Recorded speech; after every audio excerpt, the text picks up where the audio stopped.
This past Sunday, America's largest city stopped being the sophisticated, cultured, cosmopolitan capital of the world and instead turned into the Wild West. But this time, there's no Billy the Kid, no Doc Holliday, Wyatt Earp, and no John Wayne to save the day. There's just a terrified family, a city on edge, and a fearful society.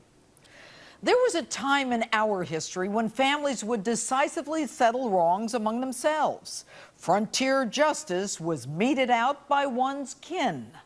If you two don't mend what's wrong between you, hellfire's gonna certain rise up and consume both our families. We're talking about starting another civil war. That's what we already got. But as we advanced, we rejected vigilante justice in our society. And in exchange for our agreement not to take the law into our own hands, the government promised to protect its citizens and punish criminals.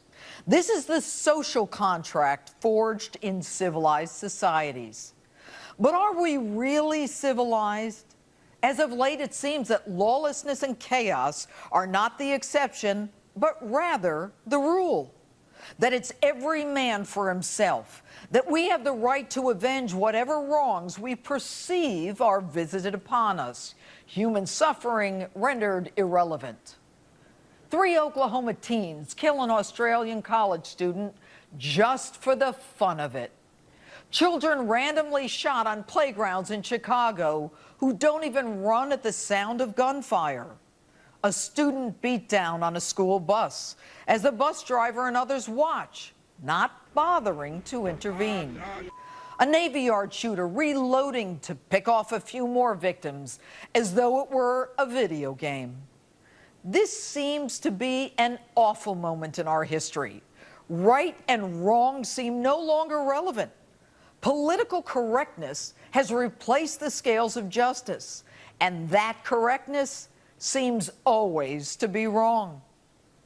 It's wrong to call the gunning down of our military, men and women, workplace violence when the shooter is Muslim and screams Allahu Akbar. It's wrong to blame the murder of Americans on a video instead of on the terrorists who committed it. And this week, a man with his family on a Sunday afternoon ride is surrounded by a swarm of bikers looking to take over the road for impromptu stunts that they videotape just for the thrill of it. One biker pulls in front of the driver, looks back, and deliberately brakes, causing the resulting chaos. And so the spin begins. The biker, run over by the driver who was simply looking to flee the assault on his vehicle and family, claims he is the victim. He is riding illegally, he has no license, and he's designated by his own state as a habitual traffic offender. And how about this one? The group says they were just out for a bike ride, which is total hogwash. Most had license plates that were bogus or not visible. They were looking to shut down a major highway and threatening anyone who had the audacity to not move for them. And then they chase him and beat him down in front of his terrified family. Still, they claim they're not at fault. Accountability seems no longer relevant. Excuses are the norm. Consequences rarely imposed. But should we even be surprised? In this country, people are rewarded for not working. Many feel entitled to government assistance even if they're home watching TV. IRS employees who target political opponents are given bonuses. Veterans Administration employees, years behind in their assessment of the claims of men and women in the military, are given bonuses. And are you angry that others are more successful than you? Why not start an Occupy Wall Street, take over a park, interfere with traffic, rape a few women, and cause the taxpayers millions in cleanup? In Washington, no exception. It's total chaos in this latest government shutdown. The president and his administration accusing the opposing party of terrorism, having bombs strapped to their chest, and holding a gun to the heads of Americans. Accountability? The president himself has never answered whether he issued the order to protect Americans in Benghazi. And there seems to be no conscience anymore, no shame, a ruthless disregard for fellow human beings.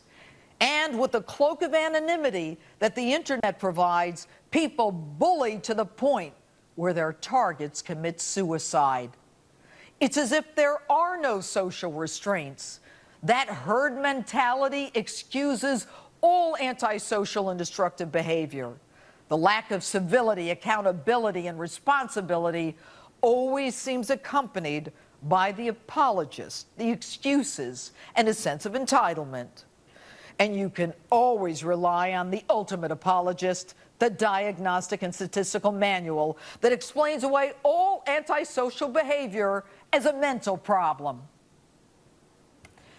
It's time to stop deceiving ourselves. We are living in a time of lawlessness and chaos.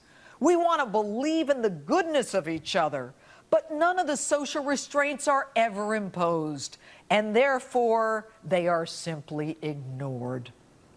It's time to stop being politically correct and start being morally right before we lose every semblance of the civilized society that we fought so hard to create. Now, I'm a pretty tough New Yorker, and I'm worried.